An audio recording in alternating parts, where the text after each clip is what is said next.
I mean, I was very fond of the very rich presentations and also like discussions we had yesterday afternoon and evening, and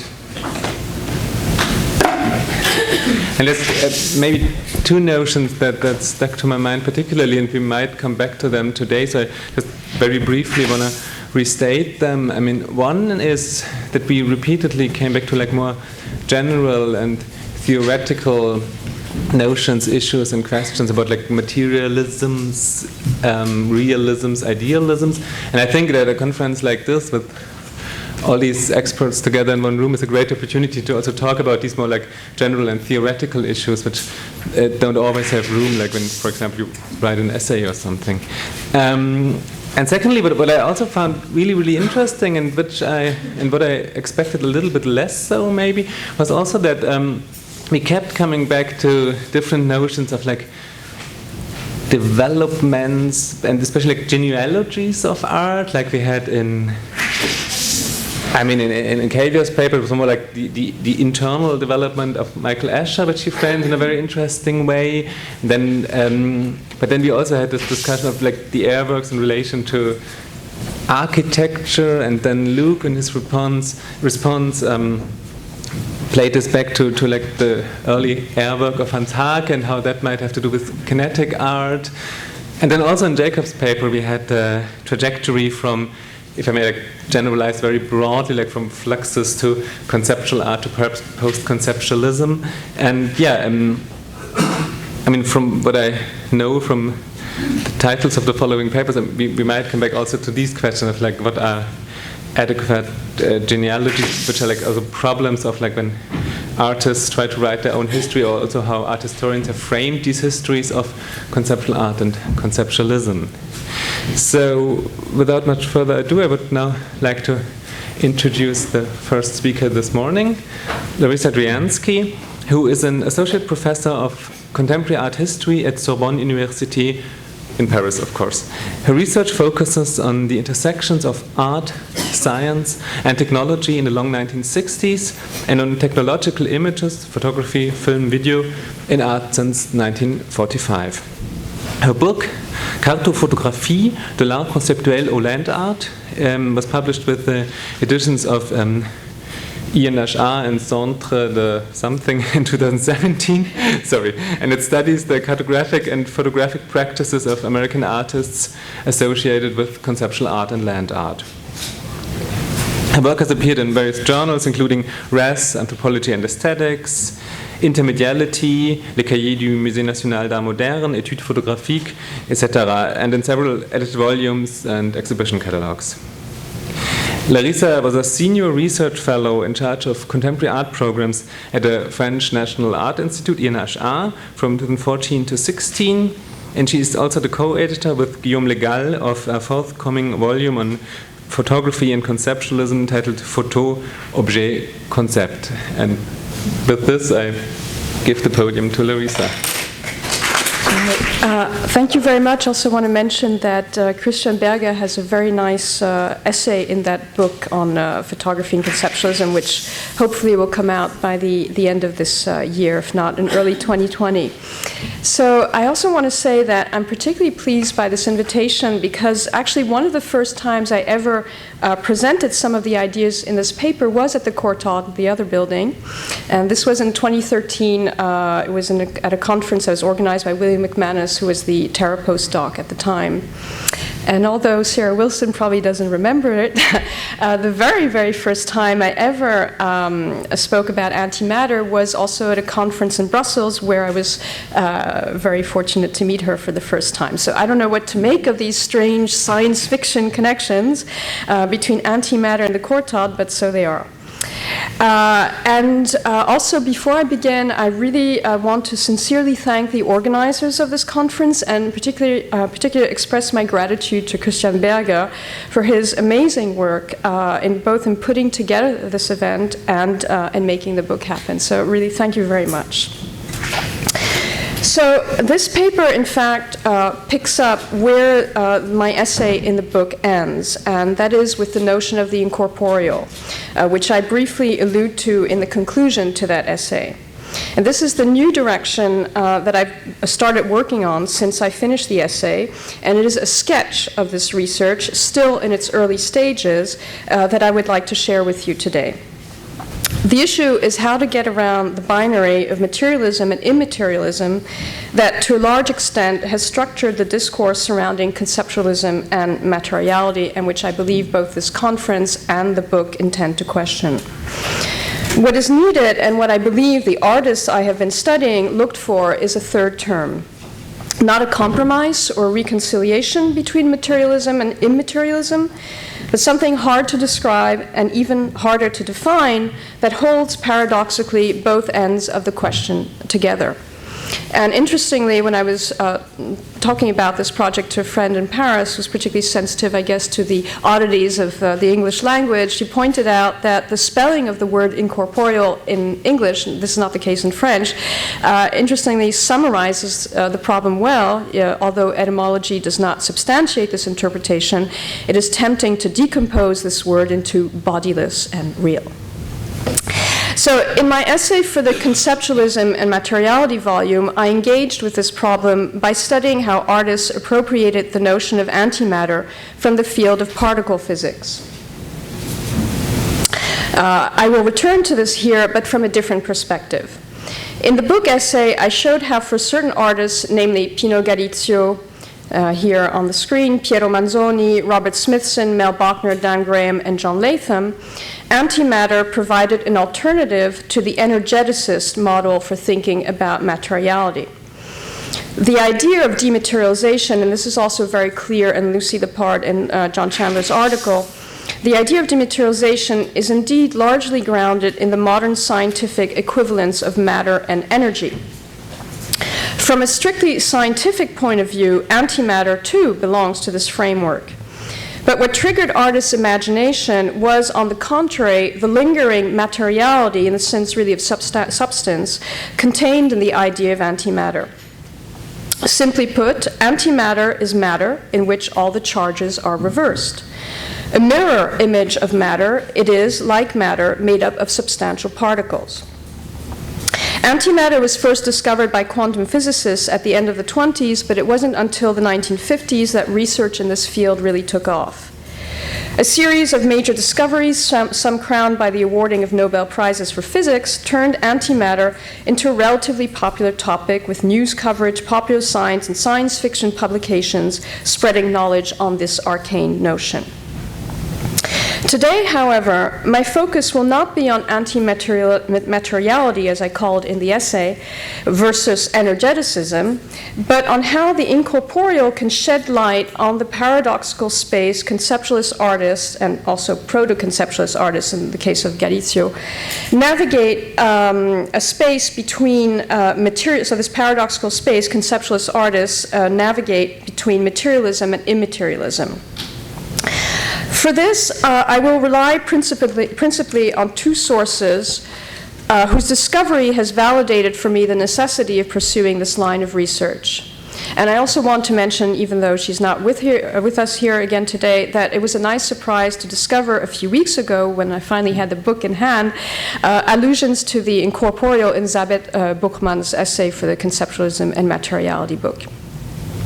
But so, the first source for me is the philosopher Elizabeth Gross's recent book, The Incorporeal, Ontology, Ethics, and the Limits of Materialism, which came out in 2017, in which she studies what she calls, I quote, the tradition of the incorporeal, defining it as one, I quote again, a tradition that eschews dualism, any conception of the mind or ideality and body or materiality as separate substances, in order to develop a non-reductive monism or a paradoxical dualist monism, end of quote.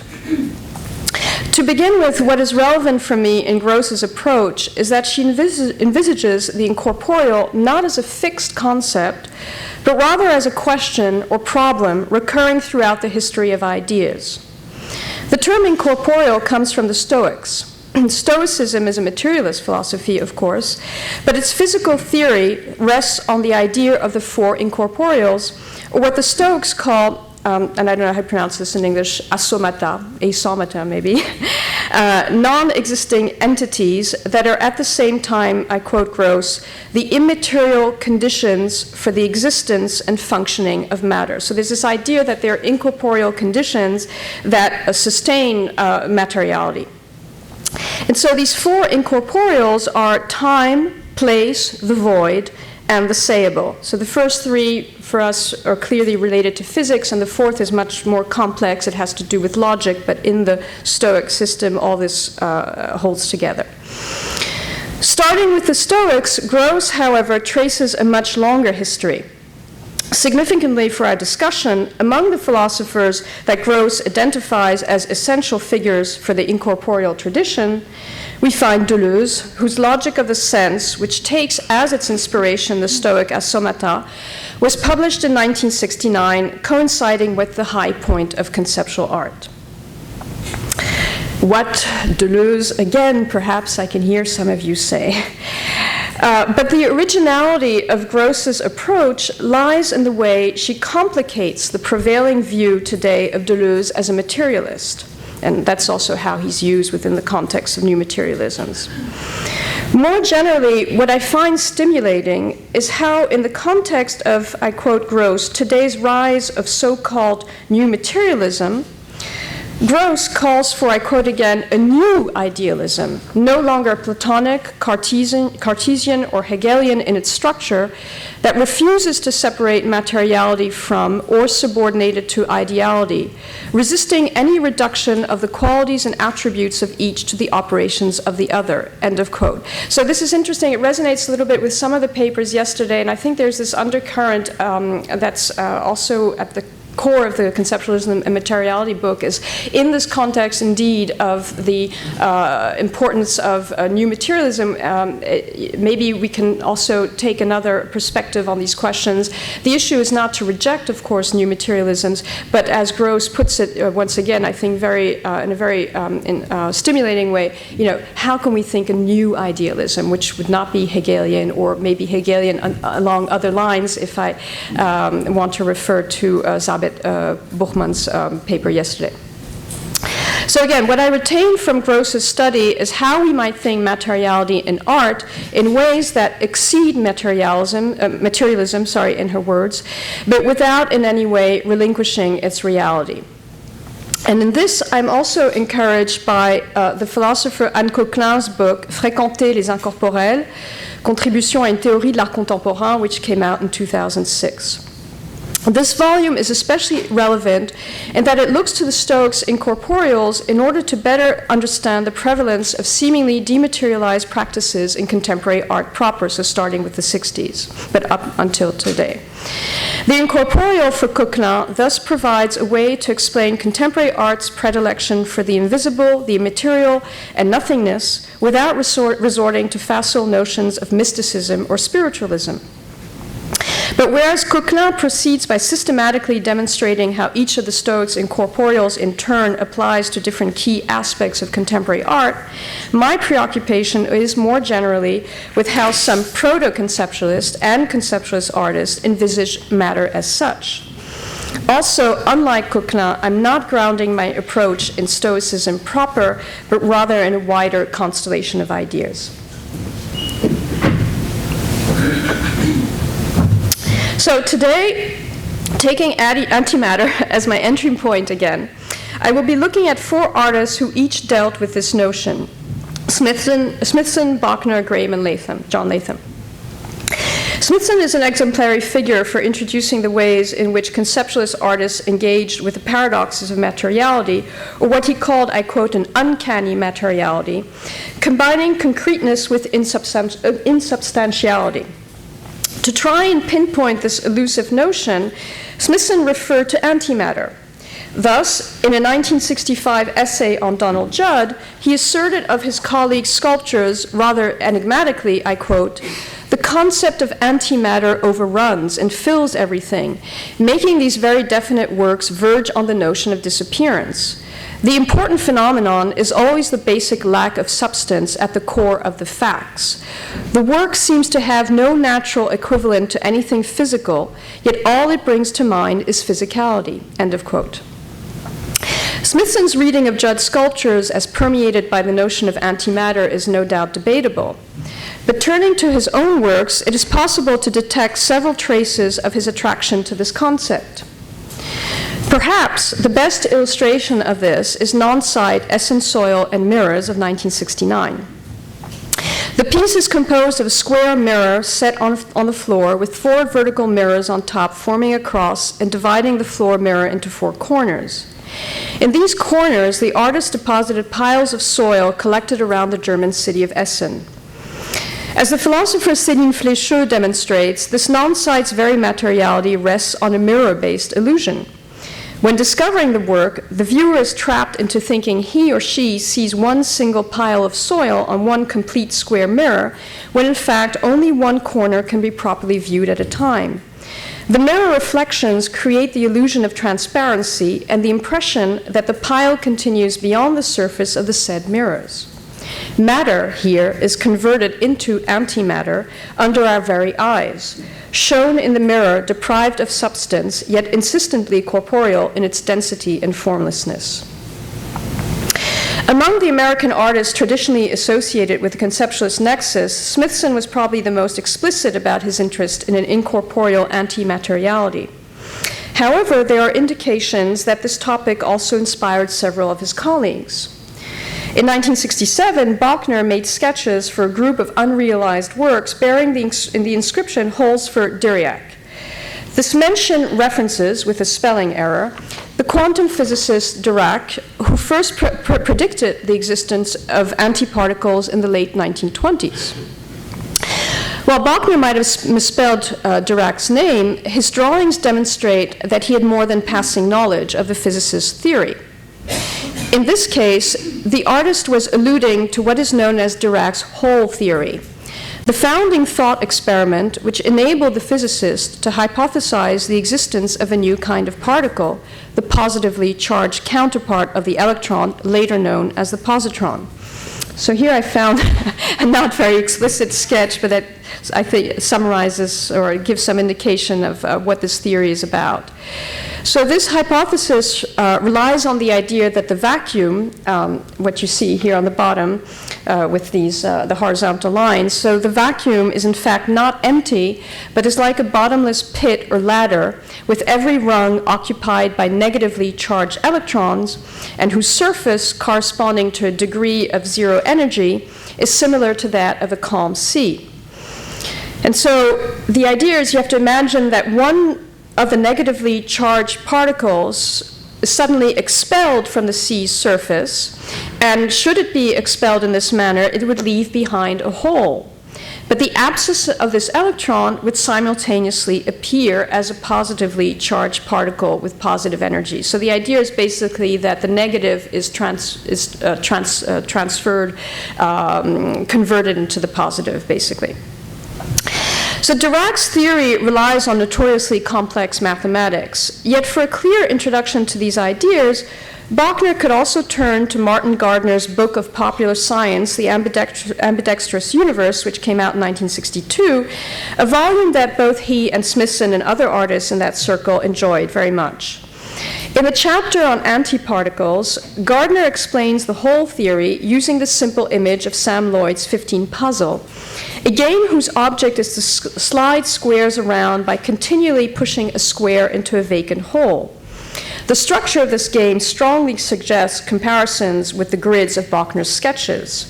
But the definition of emptiness in Gardner's description is more instructive than these morphological analogies. As the mathematician observes, in the puzzle, the whole behaves like the squares. It can therefore be considered a thing that moves about within the frame. Something slightly different, yet similar, could also be said of the incorporeal void in Stoicism. According to Coquelin, the void in this context may be compared to the empty hole in a game of solitaire. It is what makes it possible to move the pegs around. In other words, the incorporeal void is not negatively defined as something that needs to be filled, but rather it is what enables the passage from emptiness to the state of being filled. it is in effect nothing less than the condition for the alternating movement of contraction and expansion, which according to the Stoics animates the universe. The year before Bachner drew Holes for Diriac, he concluded a review of the Primary Structures exhibition with the statement, I quote, "Art is after all nothing," and nothing with capital N. However, it is clear that nothingness for Bachner was not equated with the absence of reality. More precisely, what Bachner's interest in antimatter reveals is a preoccupation with the incorporeal yet very real matter of the nothingness that is the artwork. In the same period as Bachner, Graham as well created a piece based on the 15-piece puzzle, thus attesting to the sustained interest in antimatter in this circle of artists. Graham's work, however, brings out another aspect of this topic, that is, the connection with information theory. Entitled One, this piece of 1967 is an actual 15-piece puzzle, but instead of the squares bearing Arabic numerals from 1 to 15, as in the normal game, this puzzle's squares all carry the same word spelled out in capitals, 1. The modification recalls the binary code of information theory. Graham is famous for his pioneering use of information systems, specifically magazine pages, as artistic media. Yet just as significant as this artistic appropriation of channels of mass communication is what Graham says of the materiality of information. And I quote, this is a famous quote, "Systems of information," and in parenthesis, in-formation, exist halfway between material and concept without being either one. So information is halfway between material and concept. End of quote. Similar to the whole that is at the same time a thing in Dirac's theory of antiparticles, information then is an entity whose ontological status is profoundly undecidable. In fact, as media theorist Bernhard Siegert reminds us, the question of the ontology of the digital troubled scientists and scholars early on. There are traces of this in the Macy conferences, for instance. From whole theory to information theory, the incorporeal model of antimatter thus adds another perspective on what Joanna Drucker calls the information paradigm in conceptual art, and perhaps more generally on the question of information's reality and materiality. As briefly mentioned earlier, among the four Stoic incorporeals, we find time. It is also from the point of view of time, I want to argue, that Latham's work connects with the incorporeal. More specifically, what I want to show is how the incorporeal can elucidate what I would like to call Latham's anti-time. During 64 and 66, Latham organized a series of what he called Skłod Tower ceremonies. These were public events at which the artist burnt and detonated sculptures made of columns of second-hand books. The title Skłod comes quite simply from the word books spelled backwards. In the Skłod Tower ceremonies, the reversal also takes on a material signification. The art historian John Walker reports that in conceiving the ceremonies, I quote, "One of Latham's aims was to affirm the principle of anti-literature by analogy with antimatter," end of quote. To which I would like to add that these ceremonies also put into play an anti-time. Indeed, Latham conceived the Skłod Towers as, I quote, "reverse order sculpture," end of quote, implying that although these works deliberately contradicted, I quote again, the museum-inspired notion that sculpture has to aim at permanence, end of quote, they were meant as no less real than ordinary sculptures. Better yet, for Latham, I quote, "In disappearing a sculpture in this way, it will become more memorable and therefore more permanent than if it was carved in granite or fabricated in polyester," end of quote. Far from being iconoclastic, Latham's gesture creates a new type of sculpture, more solid in a sense than one made of ordinary matter. In fact, as the phrase reverse order sculpture indicates, the process involved is not the dematerialization of matter into time, an idea we find also in Lippard and Chandler's article. So it's not a process of a dematerialization of matter into time, but rather a temporal inversion in which anti-time, so to speak, releases antimatter, something not unlike the idea of a film being wound back in which we see a cup smashed to pieces magically come together again. Nevertheless, to speak of Latham's work in terms of anti-time may seem to be totally contrary to the artist's intentions. Of all the figures discussed so far, Latham is probably the one who resisted the notion of matter as substance most vigorously, conceiving instead an idiosyncratic cosmological system in which the notion of particle in the field of physics, still too material in his eyes, was replaced with a fundamental temporal unit which he called the least event. Thus, time is at the core of Latham's approach, undoubtedly. But as he himself insisted, his time-based conception did not in fact mean based on time. Indeed, time in Latham's work does not correspond to empirical passing time. It is discontinuous, often reversed, and even stilled, for instance, in some of his films. In fact, as I would like to show now in the little time I have left, it would best be defined as an atemporal time whose complex nature resonates with the Stoics' incorporeal time. According to Latham, the starting point of what he called his time-based idiom was in 1954, when he created a mural painting by spraying marks with a spray gun. The result was a revelation to him. The mural is lost, but its constellation-like appearance can be imagined thanks to a later group of works. These are the 1-second drawings that were made by spraying black acrylic paint on white painted boards for the minimal duration of 1 second. There is a temptation to inscribe these works in the continuity of the gestural tendencies of post-war painting, but Latham was wary of such comparisons. Indeed, the revelation of the spray paintings did not reside in the action involved, but quite differently had to do with an understanding of the temporal structure of reality that constantly relates being to nothingness. As Latham explained in 1964 with regard to similar work, I quote, "The vanishing small black is, essentially speaking, only visible half or some of the time. One isn't sure whether it is there or not. It oscillates between existence and not." End of quote. A few years later, Latham elaborated on this perceptual experience to provide a definition of the least event, describing it as, I quote, incidence of not nothing on nothing for a least instant, end of quote. Playing with the model of information theory, he also summarized the oscillatory structure of the least event using the formula O110, with O1 symbolizing the least event's initial transition from nothing to not nothing, and 10, the exhaustion of this impulse.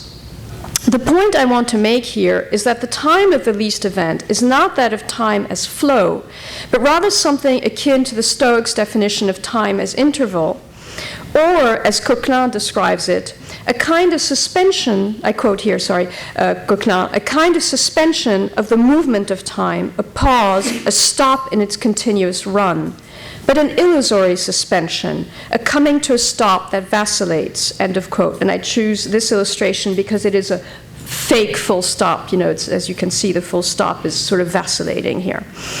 So in this view, time is always entwined with the void, but not because it is always receding into the past or because it is always being drawn forward into the future, but because in its very fabric it is made of instants, I quote Coquelin again, always unique and always repeated, in which both the apparition and the vanishing of time are grasped together in a single movement, end of quote. Such a view does not exactly imply the unreality of time.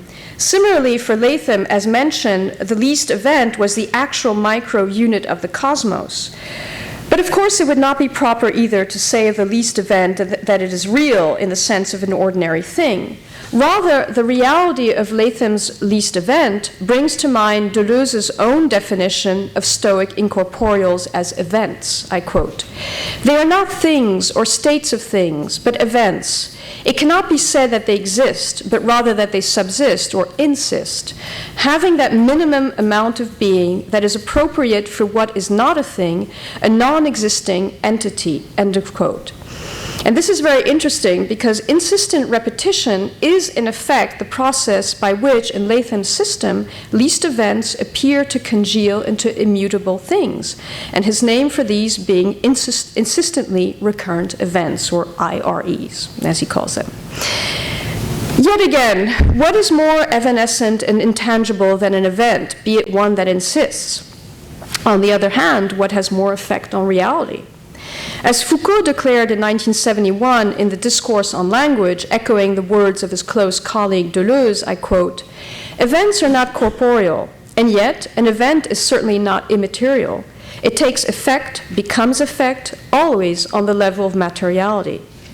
Let us say that the philosophy of event should advance in the direction, at first sight paradoxical, of an incorporeal materialism," end of quote. To which we might add that, unbeknownst to the philosopher, art in the context of conceptualism had already, in a sense, begun to show the way. Thank you.